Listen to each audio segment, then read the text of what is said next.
ప్రభు పేరట మీ అందరికీ శుభాభివందనములు. ఈరోజు మన అనుదిన వాక్య ధ్యానమైన ఎడారిలో సెలయేర్లలోని వాక్యము. దానిలో మాకు కనబడిన జనులందరూ ఉన్నత దేహులు. సంఖ్యాకాండము 13వ అధ్యాయము 32వ వచనము. అక్కడ వాళ్ళకి కనబడిన వాళ్ళంతా దీర్ఘకాయులే, రాక్షసులే. కాని కాలేబు, యెహోషువాలకి మాత్రం దేవుడు కనిపించాడు. సందేహించే వాళ్ళు సణుగుతారు, అక్కడికి మనం వెళ్ళలేం. నమ్మకం ఉన్నవాళ్లైతే పదండి, వెంటనే బయలుదేరిపోయి దానంతటిని స్వాధీనం చేసుకుందాం. అది మన శక్తికి మించింది కాదులే అంటారు. ఉన్నత దేహులు అంటే మనకి అడ్డుగా నిలిచే గడ్డు సమస్యలే. వీళ్ళు ఎక్కడ పడితే అక్కడ విచ్చలవిడిగా తిరుగుతుంటారు. ఈ రాక్షసులు మన కుటుంబాల్లో ఉన్నారు, మన సంఘంలో, మన సమాజంలో ఉన్నారు, మన హృదయంలో ఉన్నారు. వాళ్ళని ఓడించాలి. లేదా ఈ సందేహించే ఇజ్రాయేలు గూఢాచారులు కనాను నివాసుల గురించి భయపడినట్టు ఆ ఉన్నత దేహులు మనల్ని తినేస్తారు. విశ్వాస వీరులన్నారు, వాళ్ళు మనకి ఆహారం, వాళ్ళని మింగేద్దాం పదండి. అంటే ఈ ఉన్నత దేహులు ఉన్నారు కాబట్టి వాళ్ళను ఓడించడం ద్వారా మన బలాన్ని నిరూపించుకుందాం. వాళ్ళు లేకపోయినట్లయితే ఈ అవకాశం మనకుండేది కాదు కదా. ఇకపోతే మనకి జయించే విశ్వాసం గనుక లేకపోతే మనం వెళ్లే దారిలో రాక్షసులు మనల్ని లొంగదీసుకొని తినేస్తారు. యెహోషువ, కాలేబులకున్న విశ్వాసాన్ని మనము నేర్చుకుందాం. దేవుని వైపుకు చూస్తే మన కష్టాలను ఆయనే తీరుస్తాడు. మన పనిని మనం చేయడానికి వెళ్లే దారిలోనే ఆ దీర్ఘకాయులు మనకి తారసపడతారు. ఇజ్రాయేలీలు ముందుకి అడుగు వేయబోతున్న సమయంలోనే ఈ దీర్ఘకాయుల బెడద వచ్చి పడింది. చెయ్యవలసిన పని మానుకొని వెనక్కి తిరిగితే ఏ రాక్షసుడు వాళ్ళ జోలికి రాలేడు.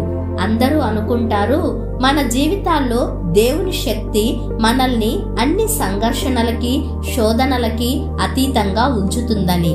కానీ నిజమేమిటంటే దేవుని శక్తి మనల్ని సంఘర్షణలకి, శోధనలకి ముఖాముఖిగా తీసుకొచ్చి నిలబెడుతుంది.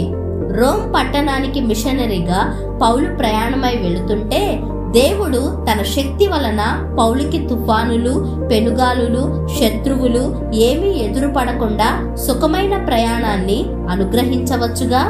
కానీ జరిగిందేమిటంటే ఆ ప్రయాణమంతా పౌలుని పీడించే యూదులు, భయంకరమైన గాలివానలు, విషసర్పాలు, ఇహలోకపు నరకలోపపు శక్తులన్నీ ఏకమై పౌలుకి అడ్డు వచ్చాయి.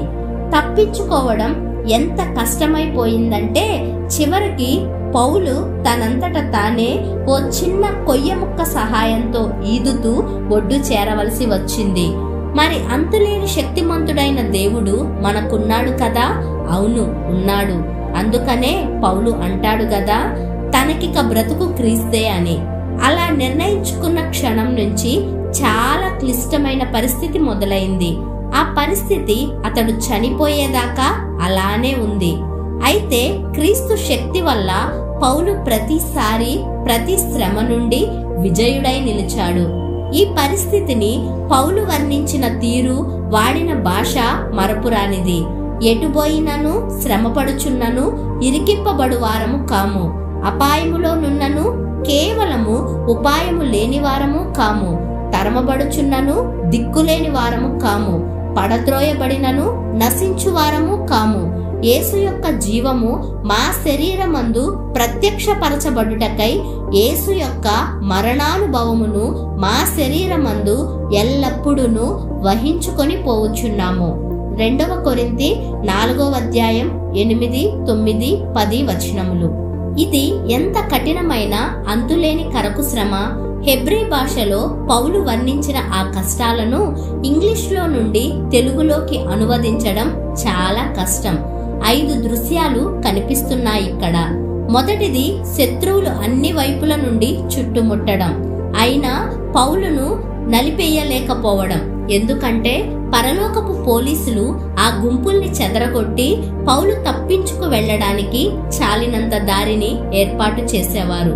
అంటే శత్రువులు ఆవరించారు గాని మేం నలిగిపోలేదు అని అర్థం. రెండో దృశ్యం ఏమిటంటే దారి పూర్తిగా మూసుకుపోయింది గాని ఎలాగోలా దారి చేసుకుని వెళ్ళాము అన్నది. తరువాత వెయ్యాల్సిన అడుగేమిటో కనిపించేంత మట్టుకు చిన్న కాంతిరేఖ ప్రసరించింది. మూడో దృశ్యం శత్రువు వెన్నంటి తరుముకు రావడం. పౌలును కాపాడేవాడు మాత్రం అతన్ని విడిచిపోకుండా అతని ప్రక్కనే ఉండడం. నాలుగో దృశ్యం హృదయానికి మరీ హత్తుకుపోయేదిగా ఉంది. శత్రువు పౌలును తరిమి పట్టుకోగలిగాడు. చాచిపెట్టి ఒక దెబ్బ కొట్టి పౌలుని పడగొట్టాడు. అయితే అది చావు దెబ్బ కాదు. పౌలు మళ్లీ పైకి లేవగలిగాడు. కింద పడ్డాడు గాని లొంగిపోలేదు. చివరిగా చావు గురించి మాట్లాడుతున్నాడు. యేసు యొక్క మరణానుభవం మా శరీరమందు వహిస్తున్నాము, కానీ అతడు చనిపోవడం లేదు. ఎందుకంటే యేసు యొక్క జీవము అతన్ని ఆదుకుంటున్నది. ఆయన పని పూర్తి అయ్యేదాకా ఆ జీవమే అతన్ని బ్రతికిస్తున్నది. ఎంతో మంది దేవుని మూలంగా స్వస్థత పొందే అనుభవాన్ని ఎందుకు పోగొట్టుకుంటున్నారంటే, పోరాటం లేకుండా అదంతా తేలిగ్గా తమకి దక్కాలనుకుంటున్నారు వాళ్ళు. పోరాటం చెలరేగినప్పుడు, యుద్ధం చాలా కాలం జరుగుతూ ఉన్నప్పుడు వాళ్ళు నిరుత్సాహపడిపోయి లొంగిపోతుంటారు. తేలిగ్గా దొరికేదేది దేవుని దగ్గర లేదు. పరలోకపు కొట్లలో చవక రకం సరుకులేమీ లేవు. దేవుడు తన దగ్గర ఉన్నదంతా త్యాగం చేసి తన విమోచనను మన కోసం సిద్ధం చేశాడు. కష్టకాలాలు విశ్వాసాన్ని నేర్పే పాఠశాలలు, వ్యక్తిత్వానికి మెరుగులు దిద్దే కార్ఖానాలు. మనం మానవపరమైన శక్తిని అధిగమించి మన మానవ శరీరాల్లో దైవశక్తిని ధరించుకోవాలంటే కానుపు నొప్పుల్లాగా ఎంతో కష్టపడాలి. చెమట, కన్నీళ్లు ప్రవహించాలి.